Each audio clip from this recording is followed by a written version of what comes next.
चलिए अब we will talk about what is eco system. अभी हमने हैबिटेट बात करी थी इससे पहले, अब हम लोग बात करने वाले हैं what is eco system in the environment, क्या होता है। पहले कुछ लाइन लिख लीजिए, फिर उसके बाद हम इसको डिस्कस करते हैं। लिखिए, ecosystem is the structural and functional unit of nature.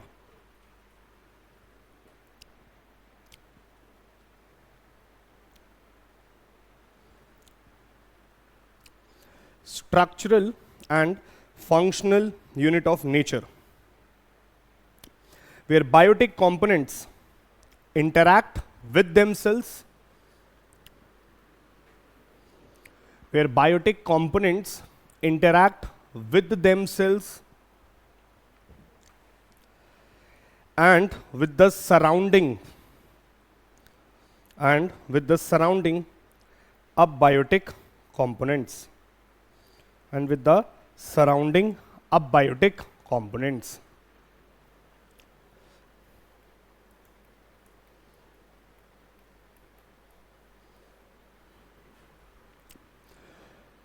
So the concept was given by A.G. Tansley. इन्होंने ये कॉन्सेप्ट दिया कि क्या होता है इकोसिस्टम, इन्होंने डिफाइन किया, और इनकी डेफिनेशन बड़ी ही मस्त डेफिनेशन है, बड़ी इजी डेफिनेशन है। इनके हिसाब से मैं आपको बड़े ही लेमन टर्म्स में समझा देता हूँ। सुनो अब क्या होता है इकोसिस्टम। इकोसिस्टम का मतलब है जब बायोटिक के साथ इंटरैक्ट करे और अब बायोटिक के साथ भी इंटरैक्ट करे और इनके बीच का आपस में ये interaction, this is called ecosystem. अब समझना,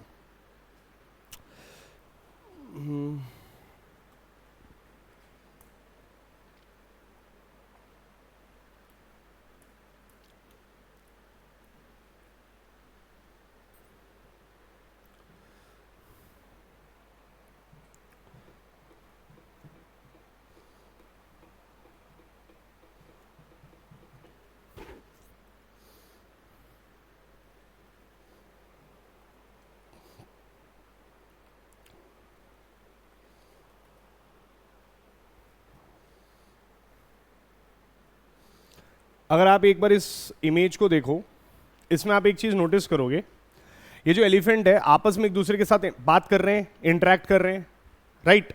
यानी एक बायोटिक दूसरे बायोटिक से इंटरैक्ट कर रहा है कि नहीं कर रहा है? बट ये बायोटिक दूसरे बायोटिक से इंटरैक्ट तभी कर पा रहा है जब बाकी सारी सराउंडिंग में चीजें जो मौजूद हैं उसके सर्वाइवल के लिए, जो कि अबायोटिक से आती हैं, वो भी मौजूद हो। मेरे कहने का मतलब है यहां पे अगर तुम नोटिस करोगे तो इंटरैक्शन हो रहा है। किसका इंटरैक्शन हो रहा है? इस क्लासरूम में भी इंटरैक्शन हो रहा है बायोटिक का, बायोटिक से plus yes with the abiotic also. यानी कि जब बायोटिक और अबायोटिक आपस में एक दूसरे से इंटरैक्ट करते हैं, then it becomes an ecosystem. इसका मतलब यहां से हमें एक चीज समझ में आ गई, क्या? लाइफ कहीं पर भी है तो वो इकोसिस्टम तो है ही, क्योंकि ऐसा हो नहीं सकता कि दो इंडिविजुअल कहीं हैं और सराउंडिंग में कुछ है ही नहीं। एनवायरमेंट तो होगा ही ना उनके, और अबायोटिक तो होगा ही, वो रॉक होगा, वो सनलाइट आ रही होगी, वो एयर होगी, वो केमिकल कंपोजिशन चल रही होंगी, तभी तो लाइफ मौजूद है। इसका मतलब what is ecosystem? Ecosystem is nothing but, ecosystem एक तरीके का इंटरैक्शन है। किसके बीच का इंटरैक्शन है? It is the interaction between biotic with the biotic and plus with the abiotic in the area. Clear है यहां तक? What is ecosystem? सो हमेशा याद रखना, interaction is the key word hair. आपस में एक दूसरे के साथ इंटरैक्ट कर रहे हैं तो वो एक इकोसिस्टम है। अगेन अगला पॉइंट लिखो, biotic in abiotic components are linked together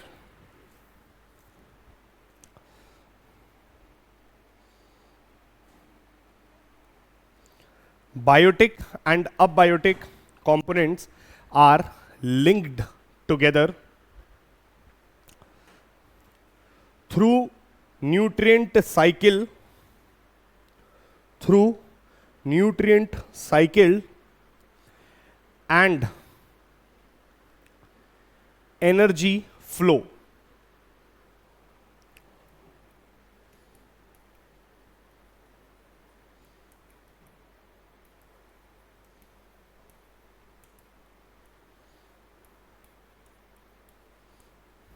ये भी जरूरी है। यानी यहां से हमें एक चीज समझ में आती है, nutrient cycles and energy flows are linked together. तभी तो एक जीव, एक लिविंग ऑर्गेनिज्म जिंदा रह पा रहा है। यानी कि जहां पर भी इंटरेक्शन हो रहा है उसके साइड में, उसी के साथ में केमिकल साइकिल्स भी चल रही हैं। वो सल्फर साइकिल, वो मीथेन की साइकिल, वो कार्बन साइकिल, ऑक्सीजन साइकिल, वो सब चल रहा है and they all are linked together. Everything is linked together and that is when life is possible. अपन लोग स्पिरिचुअलिटी और शास्त्रों में कहते हैं ना कि जब सब कुछ सही तरीके से होता है तब एक इंसान जी पाता है। तो सारे पंच तत्वों का मिक्सचर एग्जैक्टली उसी तरीके का होना चाहिए जैसे लाइफ सर्वाइवल मोड में आ पाए, and that's is what they are talking about. ठीक है, अगला पॉइंट लिखिए इसमें, every element within an ecosystem, every element within an ecosystem is interconnected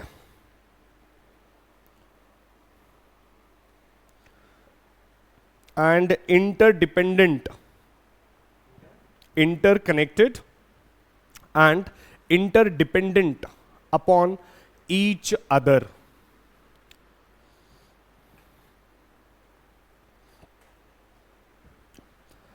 This is also very important कि एक इकोसिस्टम पर, एक इकोसिस्टम के अंदर every organism is interdependent on each other. अब कैसे इंटरडिपेंडेंट होते हैं? एनर्जीज के लिए। फॉर एग्जाम्पल, बड़ा बेसिक सा आप जानते हो, फूड साइकिल है ना, फूड चेन का एक प्रोसेस होता है कि यहाँ पे क्या है, प्लांट्स हैं, फिर क्या है, ग्रास हॉपर है, फिर यहाँ पे आप देखेंगे फ्रॉग है, फ्रॉग स्नेक है, वल्चर है। एक बेसिक सी food chain, single linear food chain, छोटी सी फूड चेन ऐसे ही चलती है। यहां से वो सनलाइट से एनर्जी लेगा, वो फोटोसिंथेसिस के माध्यम से क्या बनाएगा, खाना बनाएगा। बहुत सारी चीजें हैं।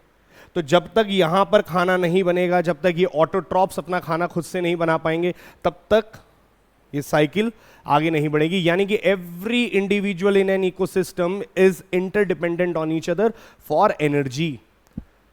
दे are interconnected with each other. अब इंटरकनेक्टेड बताता हूं आपको। चीता की ही बात कर रहे थे, उसी एग्जाम्पल पे आ जाते हैं जहां आपको बेहतर समझ में आए।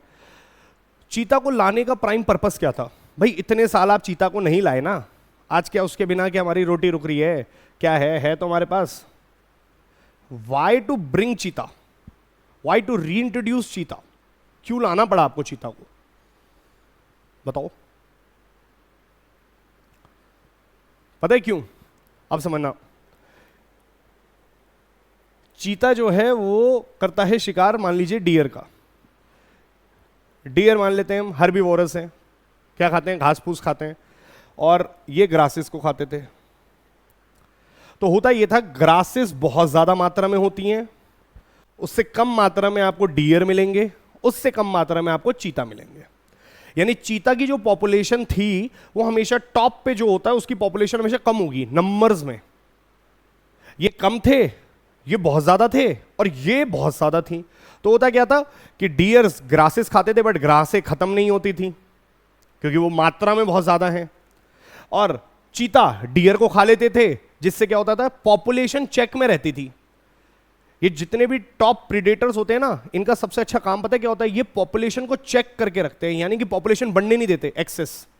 जो डियर की पॉपुलेशन बढ़ी, ये चीता खा जाएगा, और पॉपुलेशन हमेशा ऐसे ही रहेगी, इसी तरीके के पिरामिड्स में ही रहेगी, सबसे नीचे में सबसे ज्यादा, फिर ऊपर धीरे धीरे कम। गड़बड़ क्या हुई?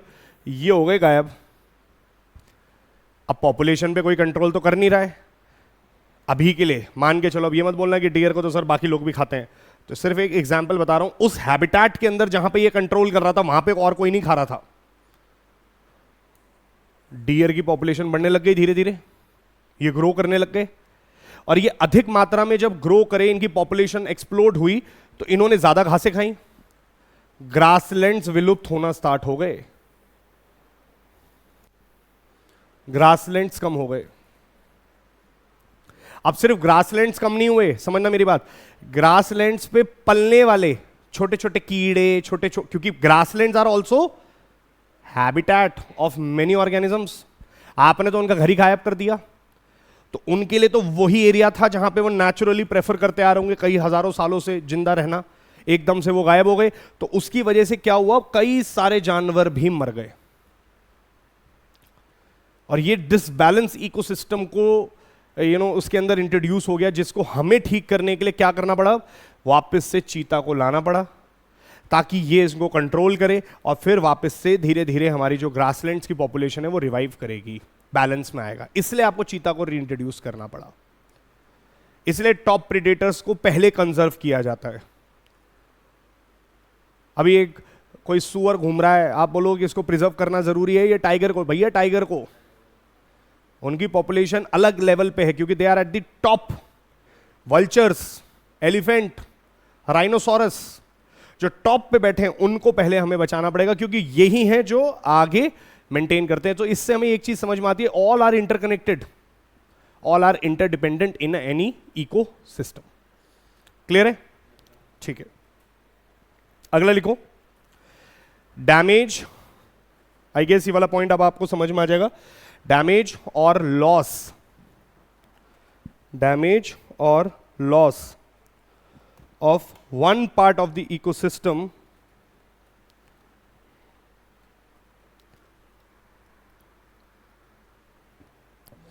can affect,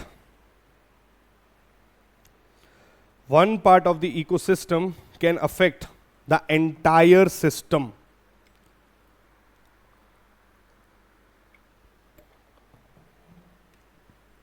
ये बात समझ आई? एक इकोसिस्टम में कहीं गड़बड़ी हुई, उसकी वजह से पूरे सिस्टम चरमरा जाता है, पूरी पॉपुलेशंस पे इफेक्ट पड़ता है, राइट? अभी हम लोग एक ना बड़ी ग्रेटर डिमांड चल रही है करंट अफेयर्स में, अमेज़न रेन फॉरेस्ट जानते हैं आप लोग? Amazon rain forest are called lungs of the earth, बहुत ज़्यादा ऑक्सीजन रिलीज करते हैं। अब ब्राज़ील जो है, जहाँ पे अमेज़न रेन फॉरेस्ट का एक मेजर एरिया पड़ता है, ब्राज़ील क्या कह रहा है? ब्राज़ील कह रहा है यार अमेज़न रेन फॉरेस्ट के चक्कर में मैं पेड़ नहीं काट पाता हूँ, क्योंकि मेरे घर में है, मैं पेड़ नहीं काट पाता हूँ, उसकी वजह से दिक्कत क्या आती है जी? मेरी ग्रोथ नहीं हो पाती, अर्बनाइजेशन नहीं आ पाता, इंडस्ट्रियलाइजेशन नहीं आ पाता। वो यूएसए से पलट के कहता है, यूएसए तुम यूएसए पता है कैसे बने? पॉपुलेशन आपने बढ़ाई, उनको जगह दी, इंडस्ट्रीज को जगह दी, अर्बनाइजेशन करा आपने, पेड़ काट काट के, पोल्यूशन कर करके आप आज डेवलप्ड बने हो। ऐसा कोई डेवलप्ड बन ही नहीं सकता। आज अगर दिल्ली में हम कहते हैं कि यार it is a metropolitan city, एक अच्छी सिटी में आ रही है, तो वो इसलिए ही आ पा रही है, इतनी ग्रोथ वो इसलिए ही कर पा रही है, मुंबई इसलिए ही कर पा रहा है क्योंकि वहां पे आपने इकोसिस्टम को डैमेज किया। क्यों आज नॉर्थ ईस्ट पीछे है? क्योंकि 60% से ज्यादा नॉर्थ ईस्ट आज भी जंगलों से घिरा हुआ है। वो भी काट दें, क्या दिक्कत आ रही है? बट गड़बड़ हो जाएगी, क्योंकि उनके काटने की वजह से पूरे इंडिया पर इंपैक्ट पड़ेगा एक। तो दैट इज अ प्रॉब्लम जो अमेज़न रेन फॉरेस्ट जो ब्राजील में है, और ब्राजील कह रहा है कि मुझे वो अमेज़न रेन फॉरेस्ट काटने हैं, मुझे नहीं लेना देना, मेरे को नहीं पता आने वाले 200 साल बाद क्या होगा, मुझे क्या करना किसी से, मुझे तो आज की पॉपुलेशन से लेना देना है जिनको जॉब्स नहीं मिल रही हैं। समझो आप। बट क्या हो रहा है? हम मना कर दे रहे हैं, यूएसए मना कर दे रहा है, ना कर नहीं सकते तुम। क्यों? क्योंकि भैया तुम्हारी गड़बड़ की वजह से तुम्हारी गड़बड़ नहीं होगी, पूरे अर्थ पर एक इंपैक्ट पड़ेगा, because everything is interconnected, right? और अगला पॉइंट लिखो। अच्छा मुझे एक बात बताओ, इकोसिस्टम का मतलब क्या हो गया? फिर इकोसिस्टम का मतलब है जहां पे बायोटेक और अबायोटेक आपस में इंटरैक्ट कर रहे हैं, करेक्ट? यानी जहां पे लाइफ है, क्योंकि life is the essential feature in the ecosystem. तो क्या मैं ये भी बोल सकता हूं इकोसिस्टम कुछ नहीं बल्कि एक हैबिटेट ही है? चाहे इकोसिस्टम बोल लो चाहे हैबिटेट बोल लो, बात एक है, क्योंकि हैबिटेट में भी क्या था? Life is essential. और लाइफ एसेंशियल कैसे हो सकती है? जब तक इंटरेक्शन ना हो। भाई केमिकल कंपोजिशन से इंटरेक्शन हो ही रहा होगा। मैं कहता हूं आप कहो कि बायोटिक का बायोटिक से नहीं होता, चलो ठीक है, अकेले कमरे में एक इकलौता आदमी बैठा है तब भी तो अबायोटिक से तो कर ही रहा है। इसका मतलब इकोसिस्टम जैसे हैबिटेट है वैसे ही इकोसिस्टम है, दोनों में कोई फर्क नहीं है। अच्छा, अगर हैबिटेट बड़ा हो सकता था और छोटा हो सकता था तो क्या इकोसिस्टम भी बड़ा और छोटा हो सकता है? जी हां, लिख लो अगला point, ecosystem can be large, ecosystem can be small, दोनों हो सकते हैं जी।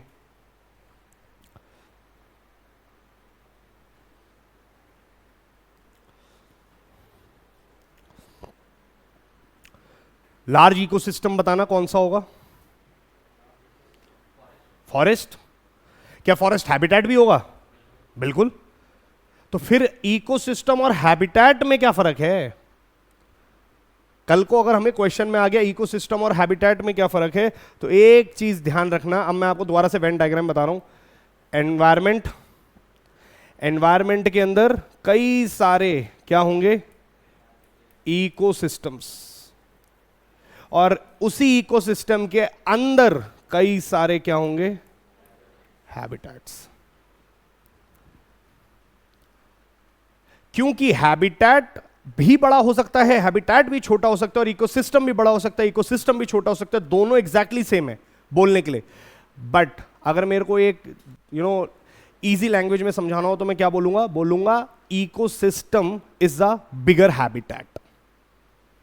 कुछ नहीं है, बल्कि इकोसिस्टम थोड़े बड़े हैबिटेट्स को हम इकोसिस्टम कह देते हैं। जैसे अगर मैं आपसे बोलूं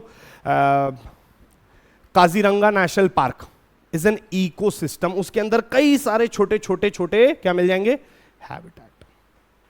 नोएडा एक इकोसिस्टम है अपने आप में, इसके अंदर कई सारे घर हैं अलग अलग। सो हैबिटेट और इकोसिस्टम में क्या फर्क है? कुछ फर्क नहीं है। Ecosystem is a larger habitats, और हैबिटेट क्या है फिर? Habitats are smaller ecosystems.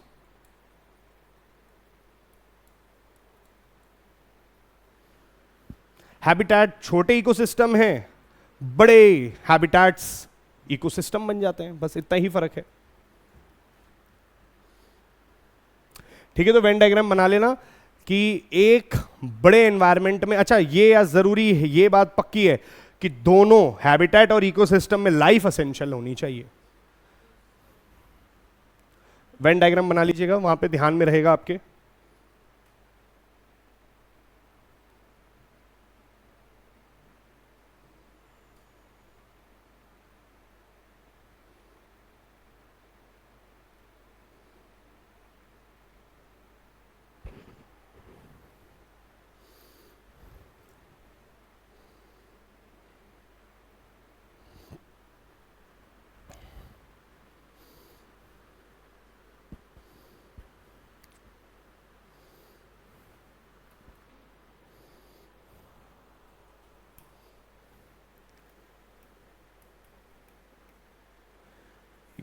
Tone,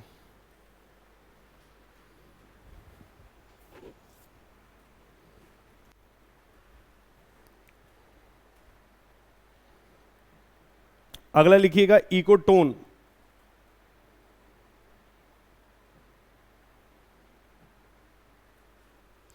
what is ecotone then?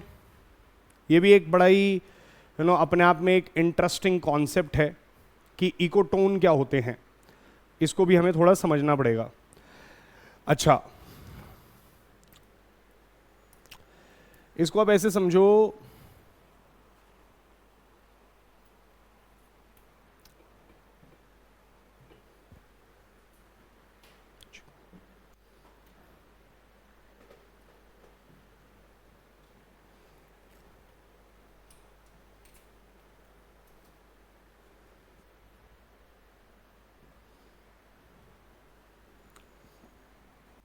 अच्छा ये देखना कि यहां पे क्या लिखा हुआ है कि ना, जब हम बात करते हैं इकोटोन की, what is the meaning of ecotone? Ecotone is nothing but a transitional area between two ecosystem.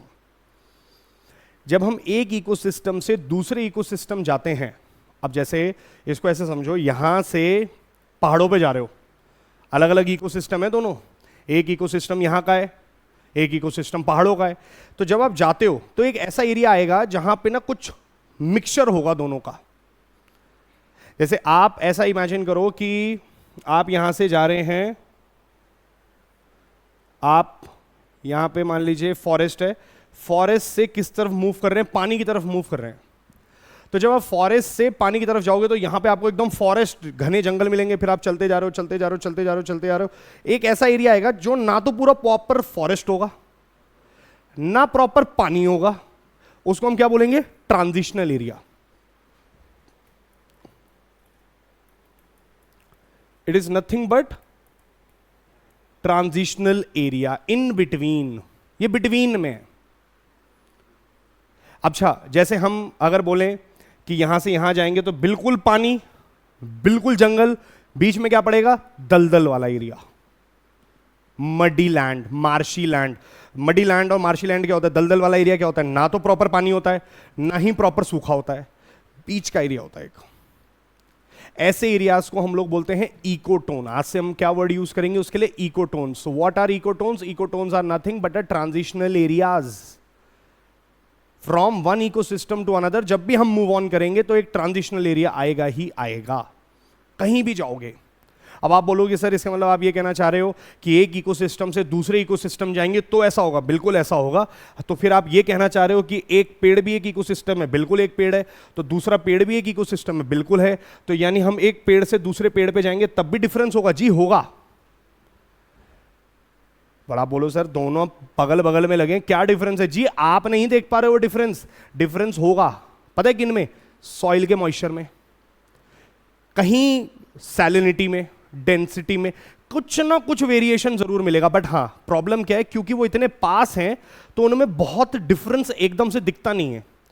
But हम बड़े इकोसिस्टम्स को जब चेक करेंगे आपस में एक दूसरे से तो आपको एकदम स्टार्क डिफरेंस दिखने को मिल जाएगा। अच्छा हाँ यार, ये एक अलग है, ये एक बिल्कुल अलग इकोसिस्टम है।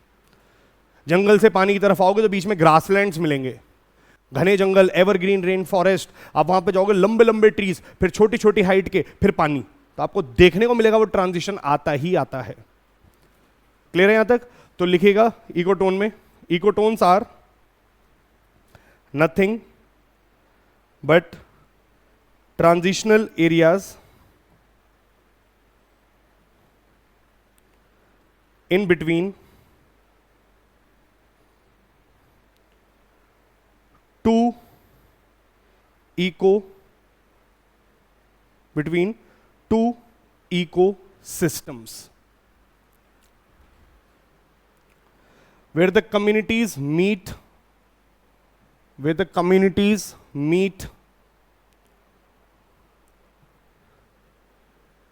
interact with each other,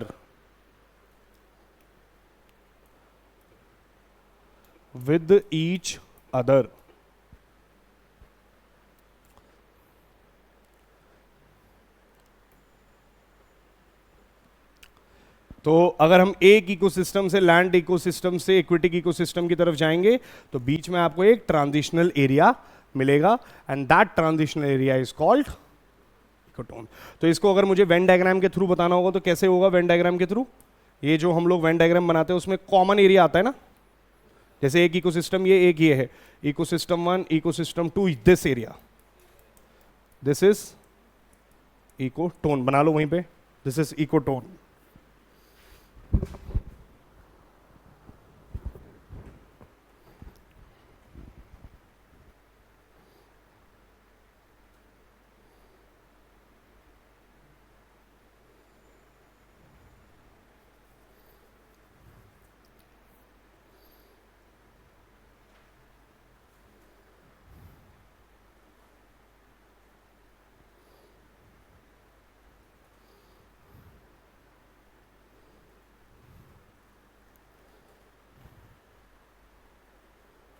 ठीक है, this is ecotone.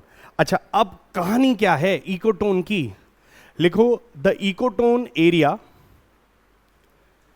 Shows high biodiversity. The ecotone area shows high biodiversity in comparison to the adjoining areas, in comparison to the adjoining areas, meaning in comparison to the adjoining areas, meaning this area host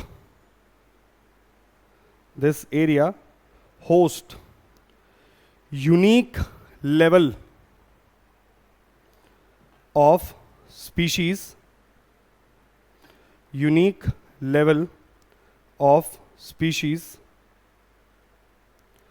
which are not found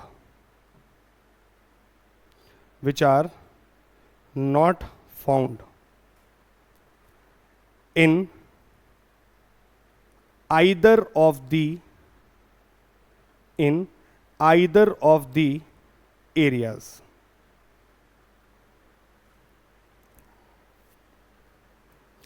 अब इसको ना ऐसे समझते हैं, यहां पे हम क्या कहना चाह रहे हैं कि मान लेते हैं ये दो एरियाज हैं, दो इकोसिस्टम हैं। ये कॉन्सेप्ट क्या कहता है? ये कॉन्सेप्ट कहता है कि यहां पर इस इकोसिस्टम 1 में, इस इकोसिस्टम 2 में कितने ऑर्गेनिजम्स रहते हैं। सबसे पहले हमें ये चेक करना है, यानी कि यहां पर हमें ये चेक करना है कितनी वैरायटी है, अलग अलग ऑर्गेनिजम्स की कितनी वैरायटी है। ठीक है, जैसे मान लो एक तरीके का ऑर्गेनिज्म है ये, एक है ये, एक है ये। इधर इस वाले हम में आते हैं तो एक ऑर्गेनिज्म ये, एक ये, एक ये, करेक्ट। इस तरीके से ऐसे अलग अलग दो इकोसिस्टम है जहां पे अलग अलग तरीके के ऑर्गेनिजम्स रहते हैं। बात यहां पे ये कही जा रही है कि इसमें रहने वाले जो ऑर्गेनिजम्स हैं और इसमें रहने वाले जो ऑर्गेनिजम्स हैं, दोनों में अगर हम इस एरिया को कंपेयर करें, हमेशा यहां पर ज्यादा क्या मिलेगी? Biodiversity. What is biodiversity? Bio means living, diversity means variety.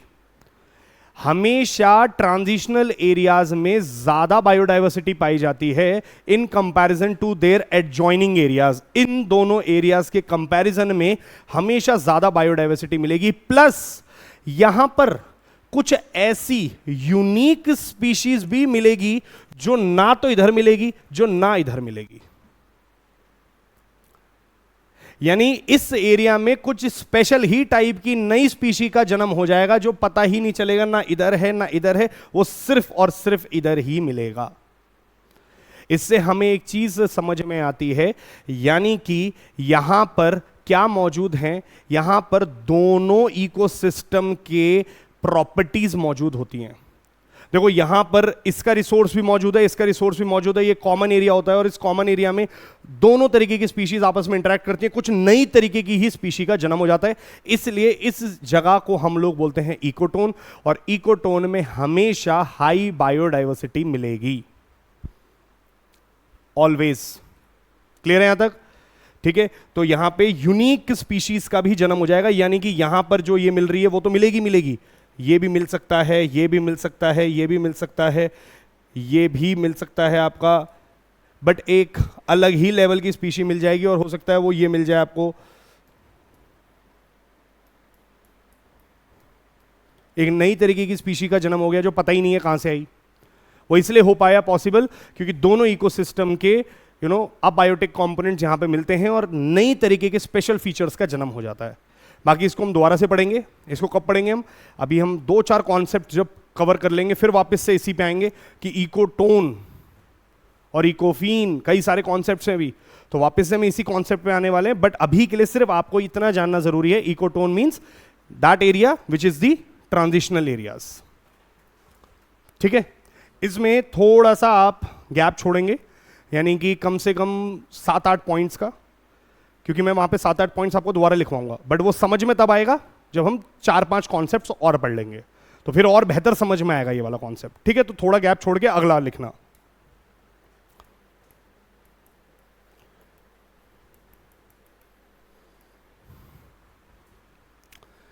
लिखिएगा ecological niche.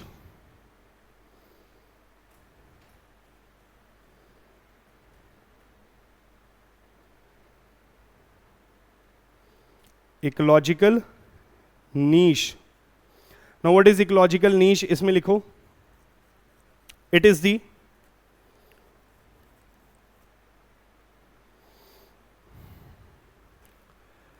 Unique functional role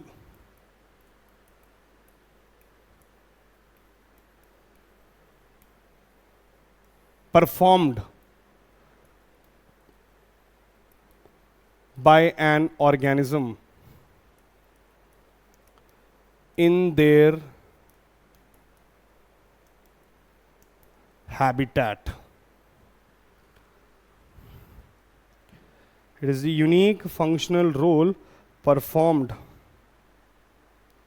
by an organism in their habitat.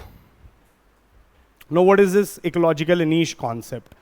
Ecological niche का मतलब होता है, हम ये कहते हैं कि जब एक हैबिटेट में एक ऑर्गेनिज्म रहता है तो वो एक यूनिक फंक्शनल रोल भी परफॉर्म करता है। जैसे एक डायग्राम से आपको समझाता हूं।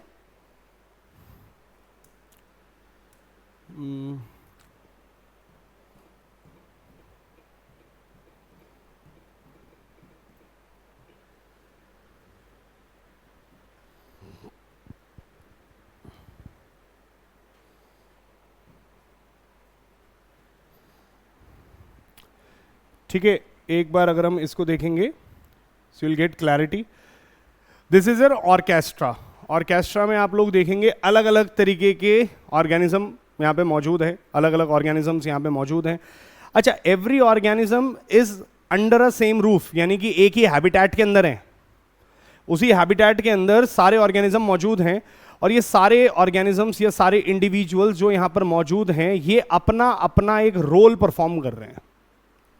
जो ये अपना रोल परफॉर्म करना बंद कर दें, यानी कि अगर अपना यूनिक रोल परफॉर्म करना बंद कर दे, जैसे कि अगर इस बैंड के अंदर एक गिटार बजाता है, एक ड्रम बजा रहा है, एक कोई वायलिन बजा रहा है, कोई इंडिकेशन दे रहा है, यानी कि अगर इनमें से कोई भी एक व्यक्ति अपना रोल परफॉर्म करना बंद कर दे या खराब कर दे तो पूरा सुर बिगड़ जाएगा। यानी कि ऐसे ही इकोसिस्टम के अंदर है। इकोसिस्टम के अंदर हर जानवर अपना एक functional role, unique role perform करता है और वो रोल परफॉर्म करना अगर उसने बंद कर दिया तो दिक्कत हो जाएगी। Every species, every organism performs a role. जैसे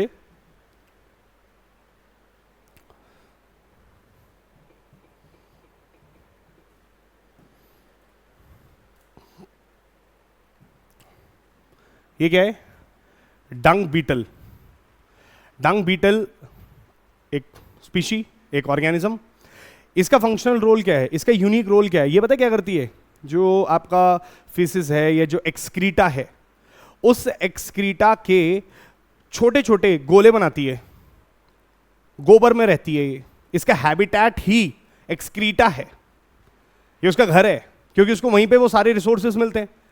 अच्छा, अगर ये ना हो तो बड़ी दिक्कत हो जाएगी, बीमारियां फैल जाएंगी। तो इसके होने की वजह से क्या होता है, ये छोटे छोटे उसके गोले बनाती है और गोले बनाती है तो उससे दो चार परफॉर्म हो जाते हैं। पहला तो ये डिकम्पोज कर देती है, उसको खत्म कर देती है। दूसरा काम क्या करती है कि अगर उसमें बीज वीज हो, जैसे किसी जानवर ने कोई फल वल खाया हो तो बीज हो, तो वो बीज को अलग कर देती है जिससे कि क्या हो, जर्मिनेशन हो, प्लांट्स उग जाते हैं एक जगह से दूसरी जगह। इसका बड़ा अच्छा रोल है। अगर ये ना हो तो गंदगी फैल जाए इकोसिस्टम में। Same is the case with vultures. आप लोग जानते हो कि ये पारसी और सिंधी लोग जो होते हैं ये अपना क्रिमिनेशन कैसे करते हैं? कैसे?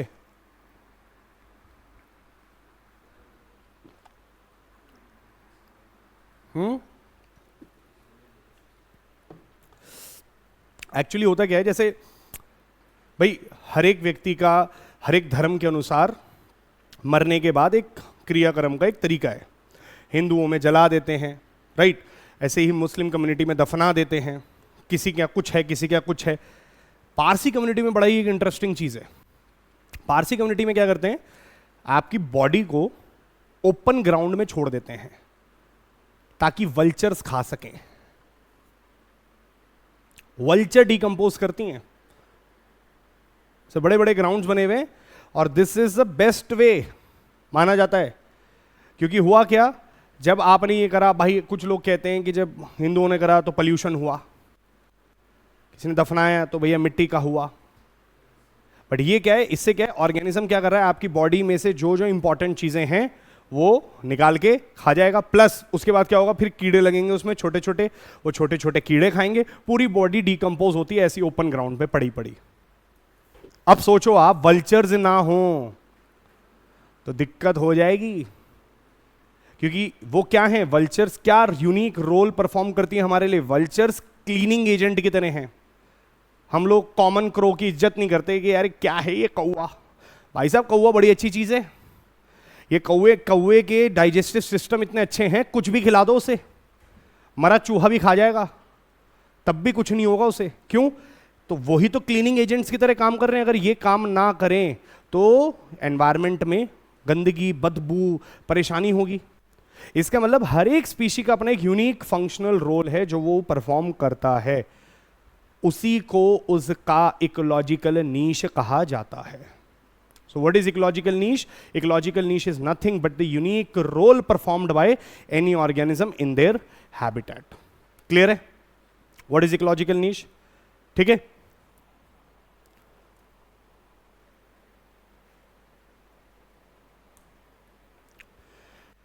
अब इसके बाद ना एक क्वेश्चन आता है, और वो क्वेश्चन क्या है, कैन, लिखो एक question, can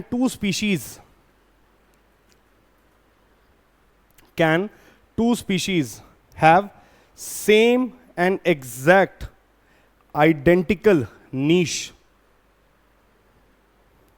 can two species have same and identical ecological niche? क्या दो स्पीशीज का सेम एग्जैक्ट आइडेंटिकल नीश हो सकता है? यानी इसका मतलब क्या बोल रहे हैं हम, एक ही घर में, देखो एक घर के अंदर सब अपना अपना रोल परफॉर्म करते हैं।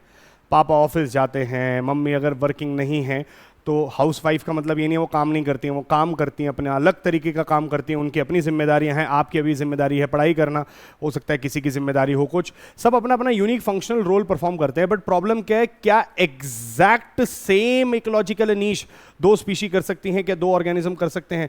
प्रॉब्लम हो जाएगी। Two species can not have exact same identical niche. Why? Because एक ही जगह पे एक ही तरीके का रोल परफॉर्म करेंगे तो लड़ मरेंगे। जैसे मेरे कहने का मतलब है, ऐसा नहीं है कि डंग बीटल जो क्लीनिंग एजेंट का काम करती है या पॉलिनेटर की तरह काम करती है, सीड डिस्पर्सल का और कोई नहीं करता। करता है फ्रूट बैट्स होते हैं चमगादड़, ये जाते हैं फ्रूट को खाते हैं, उसमें से बीज निकाल के इधर उधर करते हैं। बिल्कुल पॉलिनेटर का काम वो भी करते हैं। बटरफ्लाई करती हैं पॉलिनेशन का काम। तो इसका मतलब मैं ये नहीं कह रहा हूं पॉलिनेशन एज अ वर्क कोई और नहीं करता, बट एग्जैक्ट एक हैबिटेट में एक ही जगह पर वो दो लोग आपस में एक ही तरीके का काम नहीं कर सकते। हां, तरीके का कर सकते हैं, एक जैसा नहीं कर सकते, एग्जैक्टली सेम नहीं कर सकते, सिमिलर कर सकते हैं। तो लिख लो वहीं पे, two species can have similar two species can have similar niche in an habitat or ecosystem, can have similar niche in an habitat or ecosystem, but cannot have exact identical niche. Cannot have exact identical niche because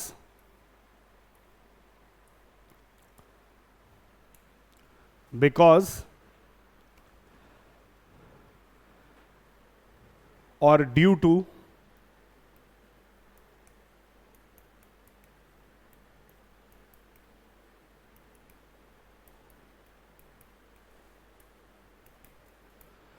competitive exclusive principle, because और due to competitive exclusive principal.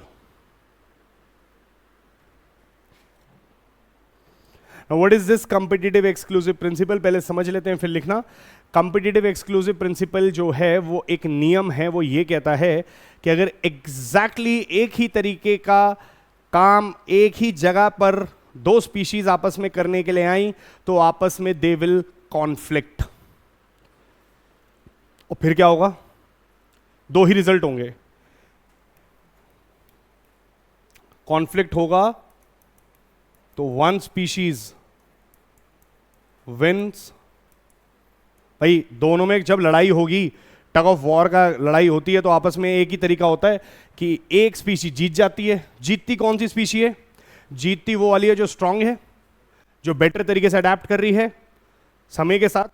कहते हैं ना survival of the fittest.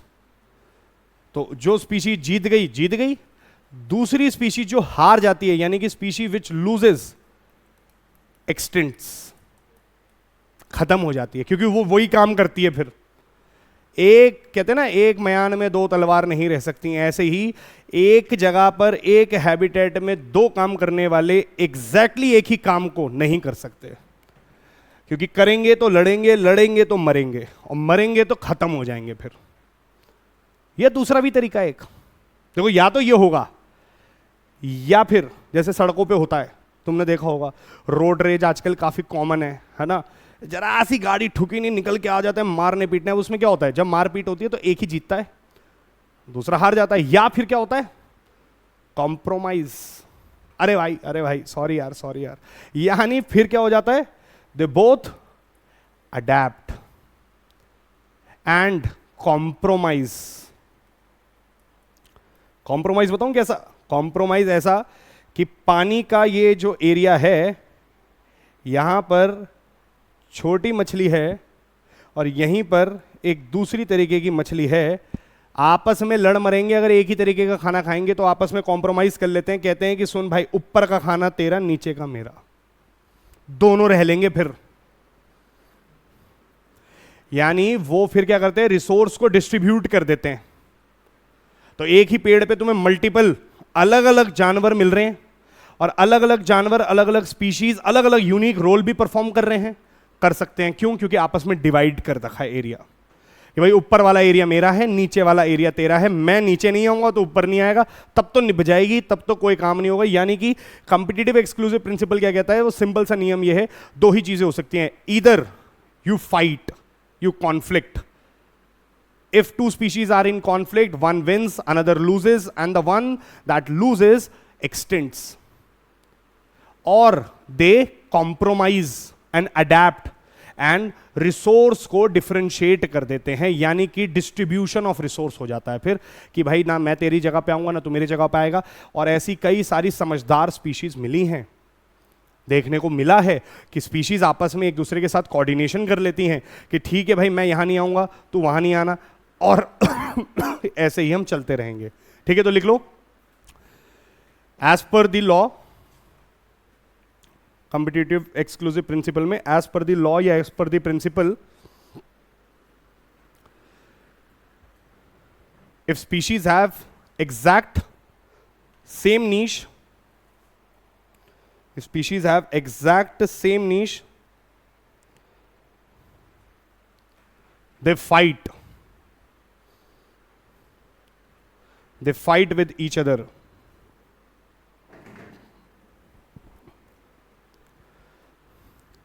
and the one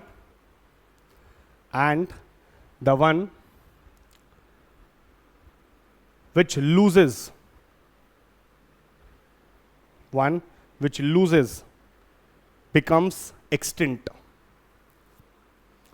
becomes extinct, or they compromise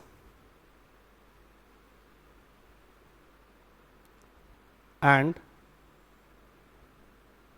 differentiate and distribute their resources.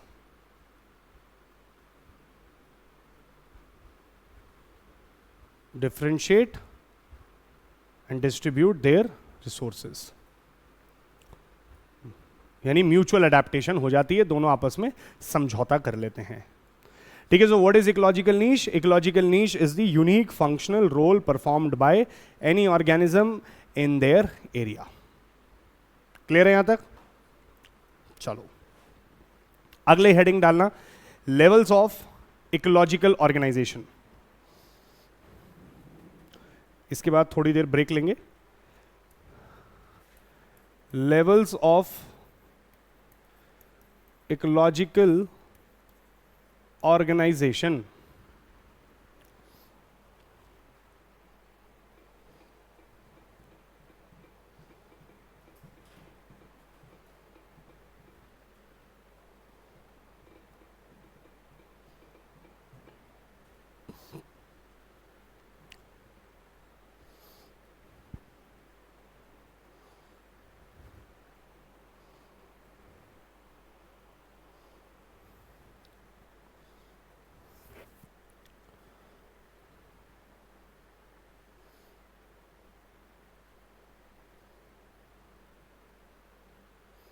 Okay, levels of ecological organisation देखो एक बार। जब मैं levels of ecological organisation की बात करता हूँ ना, सबसे पहले हम लेफ्ट वाले डायग्राम पे देखेंगे। लेफ्ट वाले डायग्राम को एक बार स्टडी करते हैं, उसके बाद फिर हम बात करेंगे। देखो आप ना स्टडी कहाँ से करना है, यहाँ से। एटम्स, सबसे स्मॉलेस्ट यूनिट क्या है? एटम, है ना? हम सब बोलते हैं हम एटम्स के बने। अब तो एटम से भी छोटा आ गया सब एटॉमिक, बट सब एटॉमिक से भी छोटा आ गया जीरो फील्ड, बट ठीक है अभी के लिए हम मान के चलते हैं एटम। तो हम बोलते हैं कि भाई एटम्स से क्या बनता है? मॉलिक्यूल्स। कई सारे एटम्स एक दूसरे के साथ मिलकर क्या बनाते हैं? मॉलिक्यूल्स। कई सारे मॉलिक्यूल्स एक दूसरे के साथ मिलकर क्या बनाते हैं? कई सारे प्रोटोप्लाज्म आपस में एक दूसरे के साथ मिलकर क्या बनाते हैं? Cell. Basic function unit of life, correct? तो यानी एक सेल बना। अच्छा, कई सारे सेल मिलकर के आपस में क्या बनाते हैं? टिश्यूज। और कई सारे टिश्यूज आपस में मिलकर क्या बनाते हैं? और कई सारे ऑर्गन आपस में मिलकर क्या बनाते हैं? Organ systems. और कई सारे ऑर्गन सिस्टम आपस में मिलकर क्या बनाते हैं? ऑर्गेनिज्म। क्या यहां तक क्लैरिटी है? जो भी मैंने अभी तक बोला ना, एटम से लेके ऑर्गेनिज्म तक, ऑर्गेनिज्म एक फाइनल स्टेज आ गई। बायोलॉजी में हम ऑर्गेनिज्म वर्ड यूज करते हैं, ध्यान से सुन लेना। जब मैं बायोलॉजी वाले साइंटिफिक पर्सपेक्टिव से बात करूंगा तो मैं क्या बोलूंगा? ऑर्गेनिज्म। बट याद रखना, यही ऑर्गेनिज्म जब एनवायरमेंट एंड इकोलॉजी में बोलूंगा, यही लेवल इंडिविजुअल बन जाएगा। यानी यही ऑर्गेनिज्म का दूसरा नाम क्या बन गया अब? इंडिविजुअल। और अब शुरुआत होगी कहां से? इंडिविजुअल से। सो what is individual? Individual is nothing but, अब सुनना, इंडिविजुअल क्या होता है? एक ही स्पीशीज के एक ऑर्गेनिज्म, एक स्पीशी का एक ऑर्गेनिज्म इज एन इंडिविजुअल। अभी स्पीशी क्या होती है, कोई जानता है? What is species? नहीं, स्पीशीज कब बोलते हैं हम किसी की स्पीशीज है? ये स्पीशीज डिफाइंड कैसे है? स्पीशीज है ये, हाँ? आप कौन सी स्पीशी हैं? हम भी वही स्पीशी हैं, होमो सेपियन सेपियन, है ना? Modern human. तो मैं आपसे पूछना चाह रहा हूं, हम स्पीशीज कैसे, हम कैसे अपने आप को डिफाइन करते हैं? We are homo sapien sapien. पता है कैसे? जब दो इंडिविजुअल, याद रखना, आपस, दो कंडीशन है इसकी, तब आप एक पर्टिकुलर ऑर्गेनिज्म को एक स्पीशी का दर्जा देते हैं। कब? पहली condition, when they can reproduce,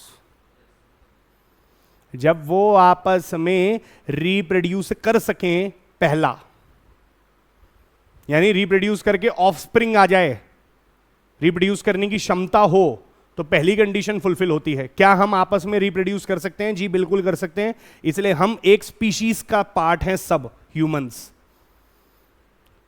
क्या यहां तक क्लैरिटी है? दूसरा सुनो, सिर्फ रिप्रोड्यूस नहीं करना है, फर्टाइल ऑफस्प्रिंग पैदा करना है जो आगे रिप्रोड्यूस कर सके, तब आप किसी को एक स्पीशी का दर्जा देते हैं। यानी अगर मैं आपसे कहता हूं पैंथेरा टिग्रिस यानी कि बंगाल टाइगर। तो बंगाल टाइगर की अगर मैं बोलता हूं कि भैया टिग्रिस वाली ये जो हमारी स्पीशी है, ये क्यों हम बोलते हैं कि ये सारे बंगाल टाइगर ही हैं, क्योंकि ये आपस में रिप्रोड्यूस कर सकते हैं और प्लस ऐसे बच्चों को जन्म देते हैं जो आगे क्या करे, रिप्रोड्यूस। फर्टाइल ऑफस्प्रिंग पैदा होना जरूरी है। अब आप बोलो ऐसा कोई एग्जाम्पल बताओ जहां पे फर्टाइल ऑफस्प्रिंग पैदा नहीं होता है, जानते हो? बताऊं? हॉर्स और डंकी। हॉर्स और डंकी का, गधे और घोड़े का रिप्रोडक्शन होता है म्यूल, खच्चर। देखे होंगे आपने, खच्चर पहाड़ों पे चलते हैं। खच्चर is infertile, hence no species, एक स्पीशीज का पार्ट नहीं है वो सब। ये बात समझ में आई? यानी सिर्फ रिप्रोडक्शन करने से मतलब नहीं है। हॉर्स और डंकी का जो बच्चा होता है उसे म्यूल कहते हैं, खच्चर कहते हैं, बट म्यूल आगे बच्चा पैदा नहीं कर सकता, इनफर्टाइल है, इसलिए वो स्पीशीज का पार्ट नहीं है। इस वाला स्पीशीज के लिए क्या डिफाइन करना जरूरी है? दोनों कंडीशन। और अगर वो दोनों कंडीशन पूरी हैं और वो एक स्पीशी का पार्ट है, उसका एक व्यक्ति, एक ऑर्गेनिज्म को हम इंडिविजुअल कहते हैं। क्या यहां तक क्लैरिटी है? यानी कि अगर मैं बोलता हूं ह्यूमंस की, मॉडर्न ह्यूमंस की, हम होमो सेपियन सेपियन की, मैं इकलौता इंडिविजुअल। बट क्या सिर्फ मैं हूं? आप भी तो हो। हम सब मिला के पता है क्या कहलाए जाएंगे? एक ही स्पीशीज के नाम सारे, population. So what is population? Multiple individuals of a same species. I clarity? दोबारा से कह रहा हूं, एक इंडिविजुअल मतलब एक ऑर्गेनिज्म, एक ही स्पीशी का इंडिविजुअल। कई सारे इंडिविजुअल्स बट एक ही स्पीशीज के, पॉपुलेशन।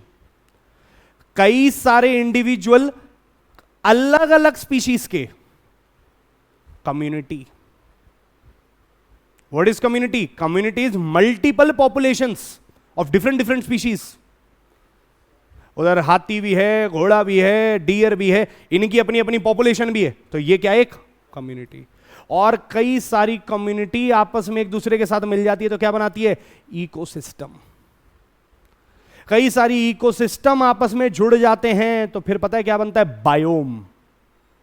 और कई सारे बायोम आपस में जुड़ जाते हैं तो बनता है बायोस्फीयर। ये है levels of ecological organisation. Clarity आई? सो बायोलॉजी में हम कहां तक खत्म करते हैं? बायोलॉजी में हम ऑर्गेनिज्म वर्ड तक खत्म करते हैं, बट ऑर्गेनिज्म के बाद शुरू होता है एनवायरमेंट एंड इकोलॉजी, जहां पे ऑर्गेनिज्म का बिल्कुल दूसरा नाम है individual. But what is individual? Single organism of a same और वन स्पीशी, एक ही स्पीशी का एक ही इंडिविजुअल। तो यहां पे देखो जैसे इसमें बना रखा है, उसके कई सारे पॉपुलेशन, कई सारी पॉपुलेशन, अलग अलग स्पीशी की कम्युनिटी, कई सारी कम्युनिटी आपस में इकोसिस्टम, कई सारी इकोसिस्टम आपस में बायोम, और बायोम कई सारे आपस में मिला के बायोस्फीयर। लिख लो वहीं पे, ठीक है? सबसे पहले स्टार्ट करना यहीं से, बायोलॉजी वाले पर्सपेक्टिव से।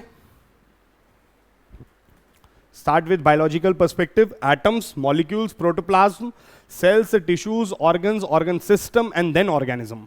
और वहां पे मेंशन करना this is in biology word, organism.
Individual में कुछ लाइन्स लिख लेना एक बार बनाने के बाद।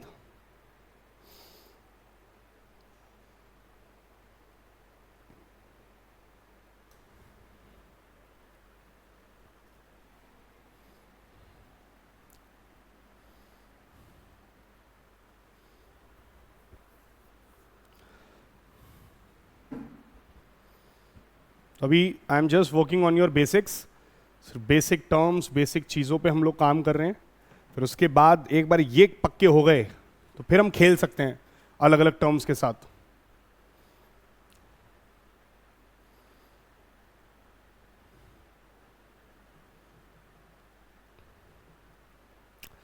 एक लाइन लिख लेना बनाने के बाद, बस एरो वाइज आपको डाल के चलना है ताकि आपको वो क्रोनोलॉजी पता हो। Individual, population, community, ecosystem, ecosystem के बाद बायोम, बायोम के बाद biosphere. An organism is an individual, an organism is an individual living being. An organism is an individual living being that can act and function independently. That can act and function independently. हाँ जी, an organism is an individual living being that can act and function independently. जो खुद से अपने काम कर सकता है, स्वतंत्र है। They can act and function independently. An individual has a definite life span. अगला point, an individual has a definite life span. बिल्कुल सही बात है, एक इंडिविजुअल का डेफिनाइट लाइफ स्पैन होता है। लाइफ स्पैन कहां से, जिसमें आप देखेंगे लाइफ स्पैन के अंदर बर्थ होती है, हैचिंग वाला फेज आता है, ग्रोइंग वाला फेज आता है, फिर डेथ वाला फेज है। ये सारे फेजेस रहते हैं, हर एक इंडिविजुअल के रहते हैं, हमारे भी रहते हैं, हम भी एक इंडिविजुअल हैं, हर एक इंडिविजुअल का है ना। जो आया है वो जाएगा, सिंपल। अगला इसी में लिखना, the organisms of similar types, the organisms of similar types have the potential for interbreeding, have the potential for interbreeding and produce fertile offspring. Have the potential for interbreeding and produce fertile offspring, which are called species. Which are called species.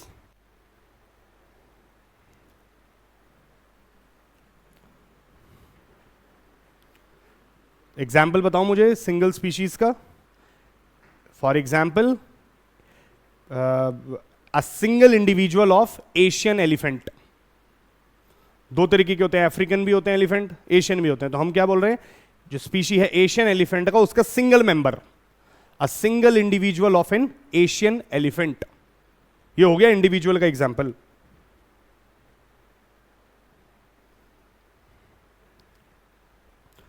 अगला point, population is group of individuals. Population is group of individuals of the same species. Group of individuals of the same species inhabiting the same area. Group of individuals of same species inhabiting the same area.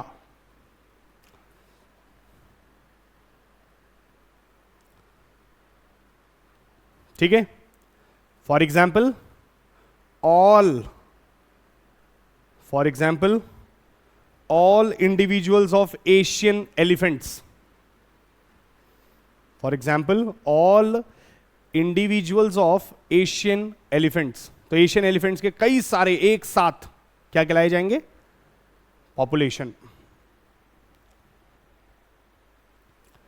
अगला, group of individuals of different species. Group of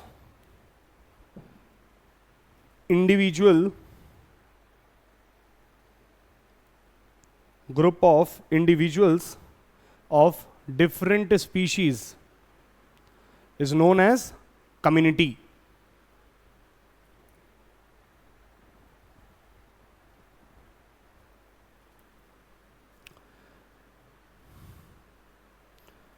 तो इसका मतलब with Asian elephants populations of tiger, crocodile, etc. Now, for example, with Asian elephants, populations of tiger, crocodile, deer, etc. ये सब मिला के क्या कहलाए जाएंगे? Community.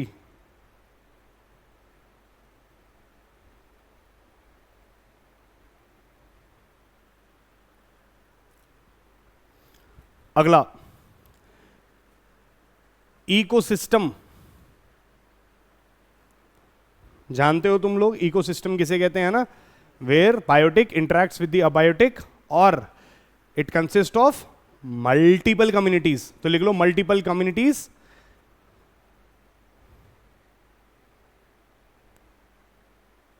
Interacting, multiple communities interacting among themselves and with nature.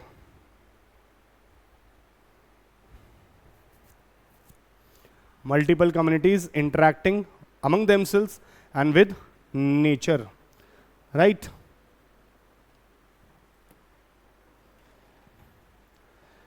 अगला, मल्टीपल इकोसिस्टम्स क्रिएट, क्या create करता है? बायोम. अच्छा, जब मैं बायोम कहता हूं ना, इसको हम बहुत डिटेल में करने वाले हैं. आज से मेरे ख्याल से जब हमारा 5th-6th लेक्चर होगा तो we will deal with multiple biomes. अलग अलग तरीके के बायोम्स को बात करेंगे हम. जैसे आप लोगों ने सुना होगा tropical rain forest, temperate grasslands, tropical grasslands, है ना, बायगा, बहुत सारे हैं. तो हम लोग बात करने वाले हैं इस बारे में. बट अभी के लिए सिर्फ लिख लो, biomes are classified on the basis of flora and fauna.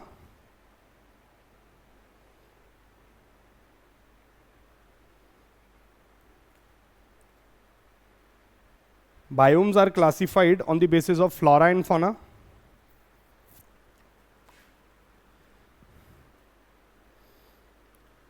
and abiotic factors.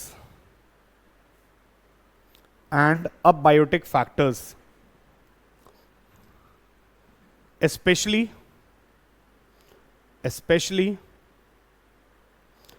temperature and precipitation. Especially temperature and precipitation.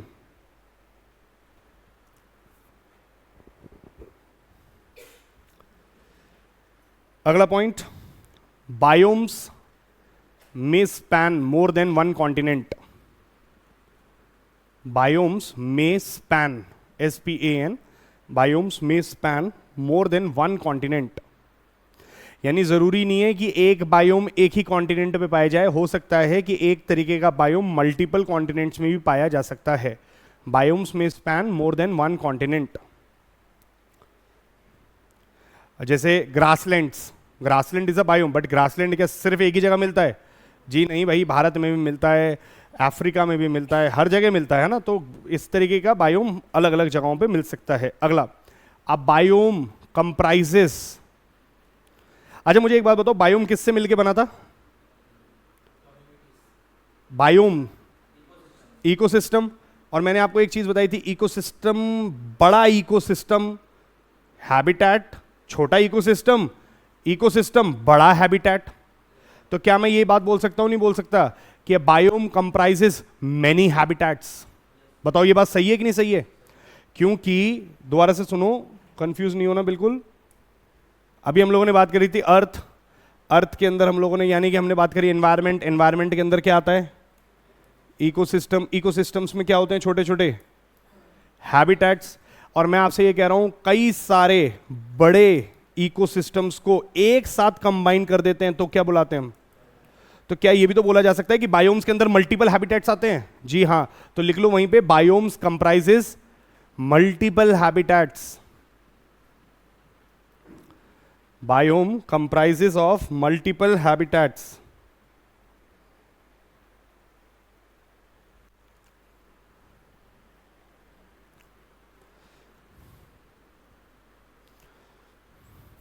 तो अगर आप लोग थोड़ी सी क्रोनोलॉजी देखो अभी, तो क्रोनोलॉजी पता है क्या चल रही है? बायोम, मतलब इसको आप ऐसे समझना, जैसे गूगल मैप्स यूज करा होगा तुम लोगों ने, है ना? तो आप देखते हो ना, हम जूम इन करके चेक करते हैं, इसे जूम आउट करना है अब और जूम इन करना है. तो पहले जूम इन करते हैं हम. तो सबसे पहला अर्थ, जूम इन करके चेक किया. कई सारे बायोम्स। बायोम्स कैसे क्लासिफाई करे गए? On the basis of pH, on the basis of temperature, on the basis of abiotic factors generally. उसमें सबसे इंपॉर्टेंट कौन सा होता है? Temperature and precipitation. But on the basis of temperature, precipitation, flora and fauna, flora यानी कि plants, fauna यानी कि एनिमल्स, तो बोले फ्लोरा, फौना, टेम्परेचर, प्रेसिपिटेशन, इनके बेसिस पे मेजर हमने क्या कर दिया? बायोम्स। अब सुनो, एक बायोम के अंदर फिर जूम इन करके चेक करो तो देखेंगे कई सारे इकोसिस्टम। फिर एक इकोसिस्टम के अंदर जूम इन करके चेक करो, देखेंगे कई सारे हैबिटेट। एक हैबिटेट को जूम इन करके देखो, कई सारे इंडिविजुअल्स, अलग अलग स्पीशीज के कर रहे होंगे आपस में इंटरैक्ट। फिर जूम इन करके चेक करो तो पता चलेगा वो एक फंक्शनल रोल भी परफॉर्म कर रहे हैं, यानी उनका इकोलॉजिकल नीश। आई बात समझ? और अगर हम जूम आउट करके चेक करें, यानी कि एक व्यक्ति को, एक जानवर को आप चेक कर रहे हो कि वो रोल परफॉर्म क्या करता है? Zoom out. तो दिखेंगे कई सारे जानवर रोल परफॉर्म क्या करते हैं? Zoom out. फिर आपको दिखेगा अच्छा कि एक हैबिटेट के अंदर कई सारे जानवर हैं, जूम आउट। फिर दिखेगा कई सारे हैबिटेट हैं, जूम आउट। फिर दिखेगा एक इकोसिस्टम बनता है इससे, जूम आउट। फिर दिखेगा कई सारे इकोसिस्टम है, जूम आउट करके चेक करोगे तो दिखेगा बायोम। और बायोम को जूम आउट करके चेक करोगे तो कई सारे बायोम, और सारे बायोम्स को जूम आउट करके चेक करोगे तो earth. That is the chronology. I hope it is clear. ठीक है, डन। अच्छा, एक लास्ट लिख लो, बायोस्फेयर। ये और लिख लो बस, बायोस्फेयर।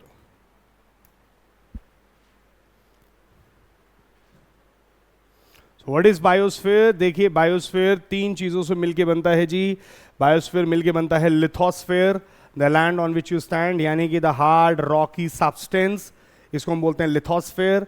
फिर हाइड्रोस्फेयर यानी कि पानी, और एटमॉस्फेयर।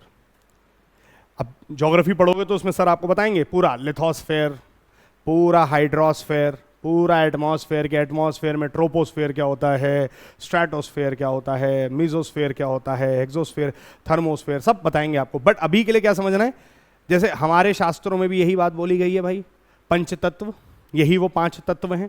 तो क्या बोलते हैं कि हम सब पंचतत्व के ही बने, यानी कि वो भी 5 एलिमेंट्स जब combined together and the system is जो भी सर्वाइवल के लिए कंडीशंस है वैसी ही कंडीशंस हैं, तो फिर स्पीशीज क्या करती है? लाइफ आती है, स्पीशीज, ऑर्गेनिज्म जिंदा हो पाता है। सो यानी कि यहां पे क्या बोला जा रहा है कि इनके अलग अलग एक्सट्रीम वर्जन्स में देखो, जैसे आप फॉर एग्जांपल पानी की बिल्कुल गहराई में देखोगे ना, एकदम वेंट्स में जाके नीचे की तरफ देखोगे, लाइफ नहीं है। पत्थर में एकदम नीचे की तरफ जाके देखोगे, लाइफ नहीं है।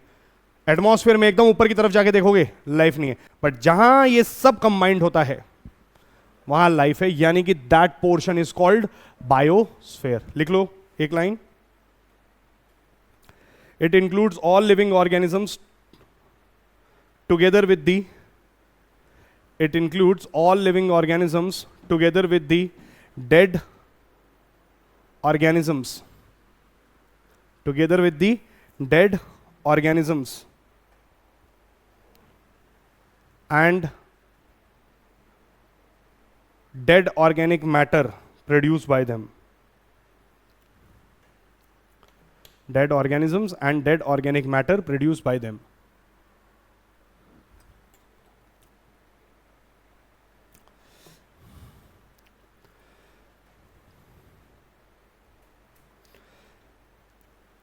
लिख लो अगला point, biosphere life is an essential feature. In biosphere life is an essential feature.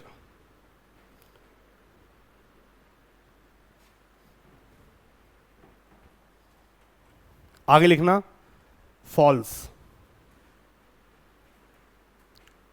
अब मुझे बताओ, क्या पूरे बायोस्फीयर में लाइफ होगी ही होगी?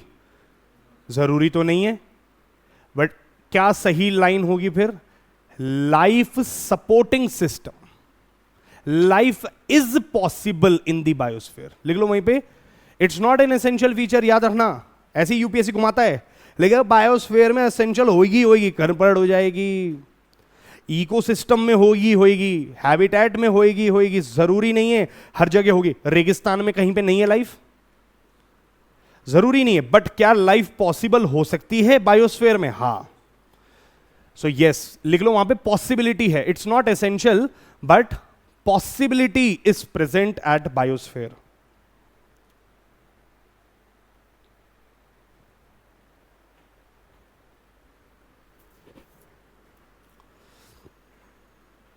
यानी ऐसी बहुत सारी जगहें हैं जहां पे spores, fungi, bacteria, they are dormant. Dormant समझते हैं आप? अभी जिंदा नहीं है। जैसे मैं आपको एक चीज बताता हूं, आपको पता है आपको और मुझको दोनों को ट्यूबरक्लोसिस है, बीमारी नहीं, बैक्टीरिया है हमारे शरीर में वो। हाँ जी, वो मौजूद है, बस डॉर्मेंट है।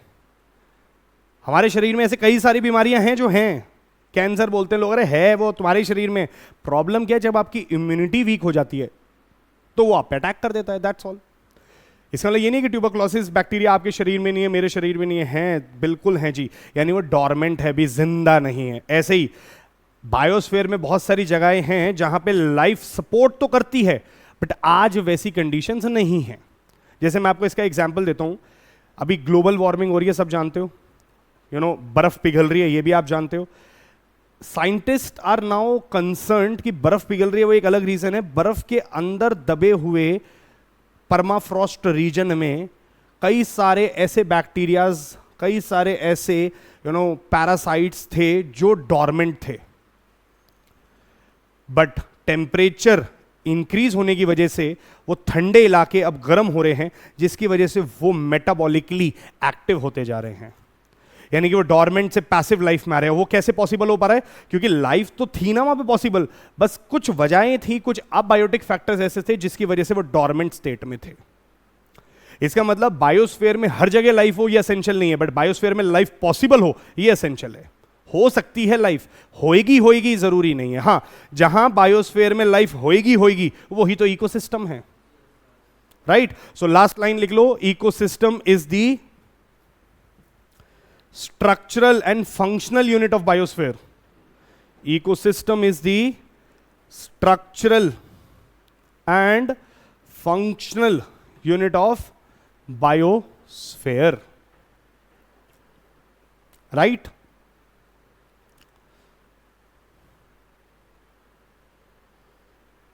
Ecosystem is the structural and functional unit of biosphere. यानी कि बायोस्फीयर का वो हिस्सा जहां पे जान है, जहां पे फंक्शंस हो रहे हैं, वो ही इकोसिस्टम है। चलिए, लेट्स टेक अ ब्रेक।